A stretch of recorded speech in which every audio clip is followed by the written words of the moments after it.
You know, I've seen this thing on the internet where if you throw the key of the tractor you want at the tractor you have, it upgrades it. So let's try it. Oh, it worked. See this? Just upgraded my tractor for free. I did the key trick. You're watching Dirt and Diesel. Now, I've been fortunate enough to have been sent this from New Holland to try for a week. It's a little bit different to what we're used to. We're used to the old green kind of big old lever things like what you just saw at the 6.1. So yeah, a little bit different. And have a look around it.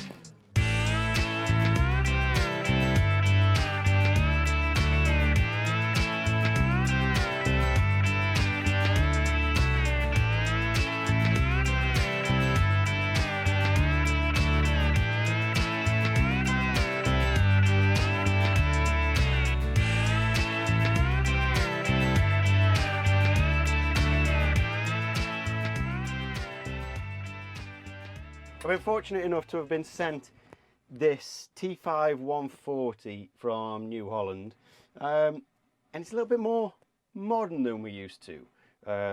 Lots of buttons, everything's mappable. Now granted, a lot of you have probably already, you know, familiarised yourself with stuff like this. As time's gone on, you've all got modern, newer tractors.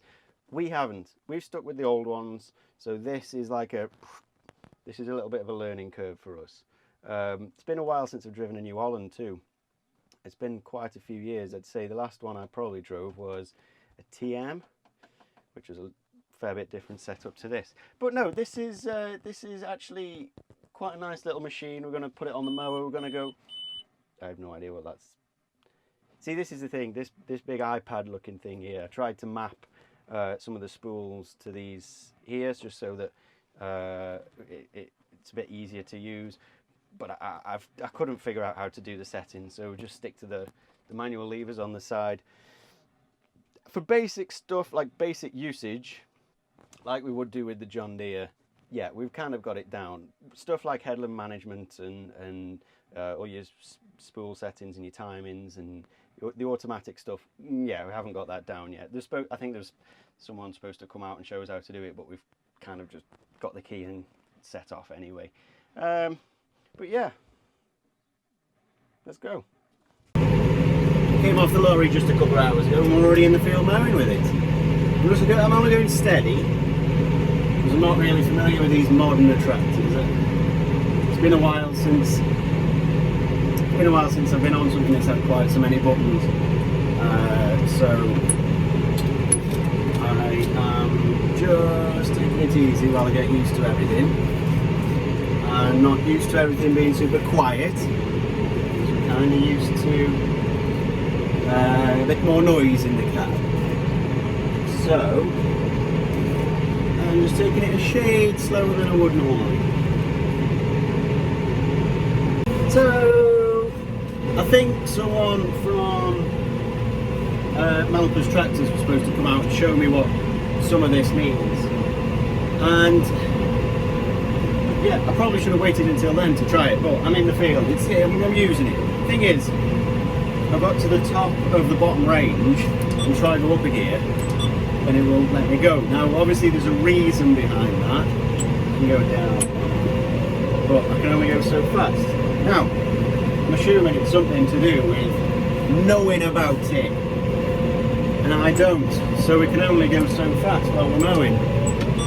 Which is fine, it's probably the speed I'd go at anyway. I'd like to go 1 or 2 notches faster, but I don't know what all the buttons are. There's a lot of buttons and a big screen and stuff. And yeah, I mean, it's not grunting at the mower. This nifty little, I think, well, it's a 140, which I think technically means it's a 120. I could be wrong with this. Honestly, this is before I've read into what this is. This is supposed to be a review of this tractor, and I don't know anything about it. So I think it's 120 horsepower, 140 with boost, which for what we do, and about, that's more than plenty. We don't really have the high horsepower tractors here. Our biggest is a John Deere 6900, which I appreciate there's more horsepower than this, but we never really need all that horsepower.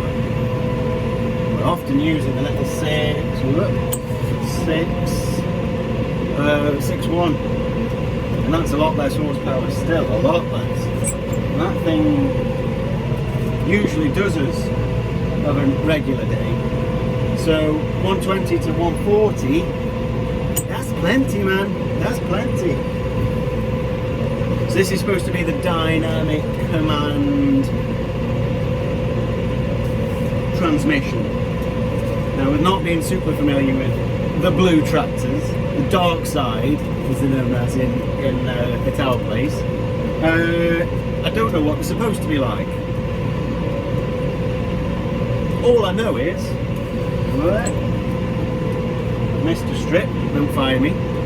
All I know is, it's because I was dodging that tree there. I don't want to scratch this tractor, which is more valuable than the little strip of grass that I've left behind. I'm doing it again. I need to concentrate.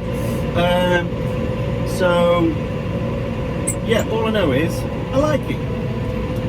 I like this setup. I like the gears. Apart from so I can see on the screen there's 3 ranges, and it's, you know, it's automatic between them. I just don't know how.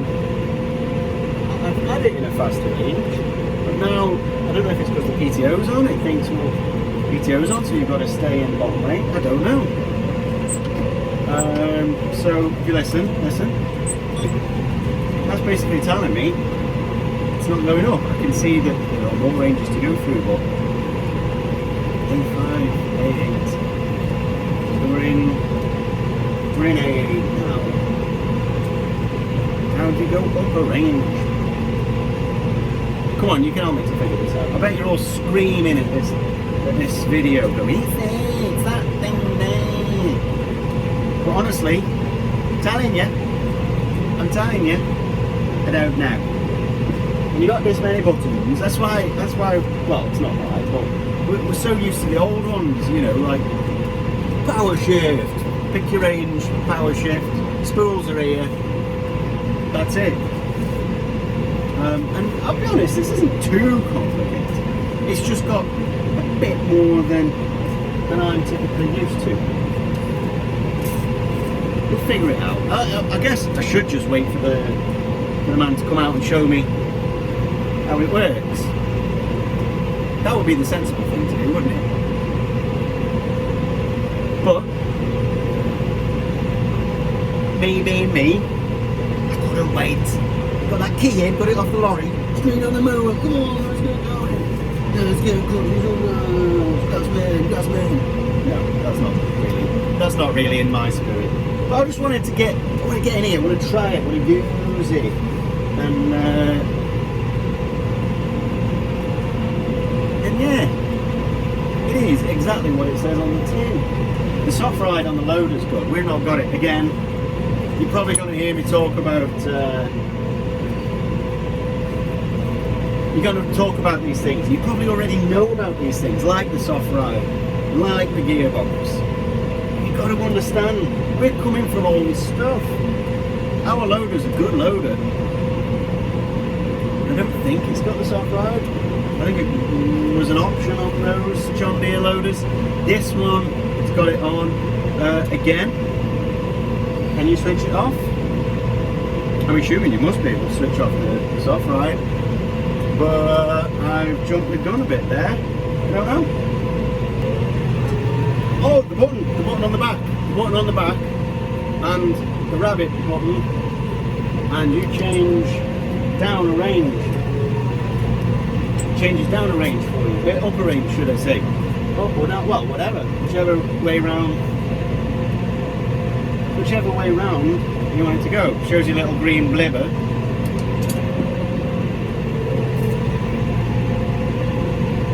Shows you a little green blibby light on the computer thing. He says, oh, which way do you want to go? Do you want to go to this range or this range? You just press the up or down and you're in it. Okay, that makes sense now. When you don't know and you kind of, you're like, I don't want to mess these things up. I don't want to press the wrong button and the mower just go pew across the field, you know? Especially when you know, I've got to get used to all the other stuff as well. Don't want to mess it up. So, day one review. This isn't the full conclusion. But yeah, I like it. One thing you've got to understand is we've come from old tractors. We've got like 110 series John Deere's, in which the gears, the spools, everything you're in control of.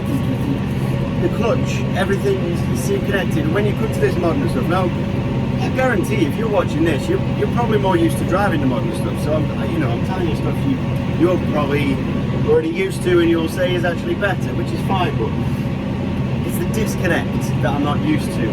So like you change your gear like that, and then the computer thinks about it and does it. The shuttle. I mean, the shuttle's pretty good apart from the neutral. I'm not a fan of the neutral being on the end. I'd like it to just be in the middle so I could flick between them like that. Yeah, it's this weird disconnect. Now, I'm not saying that's bad. I'm not here to say that that's a bad thing on this machine. It's just, I think that's more my problem than its problem. You know? Because without used to older kit, anything with electronics on it, we're not tuned into it, we're not set up for it. I'd like to hear your opinion on it in the comments. If you think you prefer the old school levers and cogs and pull cables to change gear and control your machine, or the electronics, where you sit on that debate. I can see how for longer hours this is better. This day is better. I mean, I'm not denying that it's not. You know, I'm not denying that it's good. It's just something we've got to get used to. So here I am filling up the diesel, following the gauge like we can on the old ones, not realising these new digi gauges must take a few minutes to follow up. So got a bit of a mess on this now. I like the old tractors where you could follow the gauge as the tank filled up. No, still not used to these electronic ones. One thing I didn't realise about this tractor is, so New Holland sent it to me. They reached out and said, would you like to review this tractor? And I thought, yeah, brilliant. Great timing, you know, look good on the channel. And when it arrived, I was like, oh, I know this tractor. This is the one that Ollie's Farm has just reviewed. And what it was, when he'd finished for it with a week or however long he'd had it, went and picked it up from there and brought it to me to review. So I feel like this tractor might be doing the rounds with a few YouTubers, so you might see it on some other channels. So here's another first for us. So we got the New Holland on the McHale. This is the first time we used the McHale. I don't know if you've ever seen any of the early videos. We got like an old flatbed, rotary bed wrapper. We used for years and years and years and years and years. Swapped it this time for this. So try it on the New Holland. Wrap it away. So far, so good. It's a used one, but everything seems to work quite nicely on it. It's had a decent amount of maintenance before we set off today. And it's just getting to grips with it because it's a very different setup to what we're used to. I'm not used to such a big wrapper. You guys probably are if you've watched this before and you're using that kind of thing. Fine, but it's new for me. So let's set you up here and see what it looks like. Okay. The auto off PTO is a bit of a pain. Armrest is in the way. But what can you do? Let's go again. Auto start. Manual. Auto.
Day 3 of the demonstration with the T5 140, and today we're tearing out the grass. Relatively light jobs, but it's enough for me to get used to what this tractor can and can't do. So, there's only one way for me to get to know this. There's only one way for me to get to know this tractor, and that's for me to get to know this tractor. So, a little four-pot, it's actually quite pokey, you know. I know it's a T5, and you're going to say, yeah, but not quite, it's not a 4.6. Do you know what? We had it on that mower the other day. The slow start on the PTO, I like that. There she is, away. It's been nice while I've had her, and she's earned to keep. And yeah, do you know what? Would I have one again? Short term, maybe yes, I would. Can we get one new ourselves? Probably a bit much for what we do. Money-wise, cost-wise, you know. But I've enjoyed having it. It's done everything asked of it, apart from the gears. Really, gears need a bit of work. I don't know if they need calibrating or what. There's something a bit off with that. But other than that, overall, yeah, good tractor. New Holland out.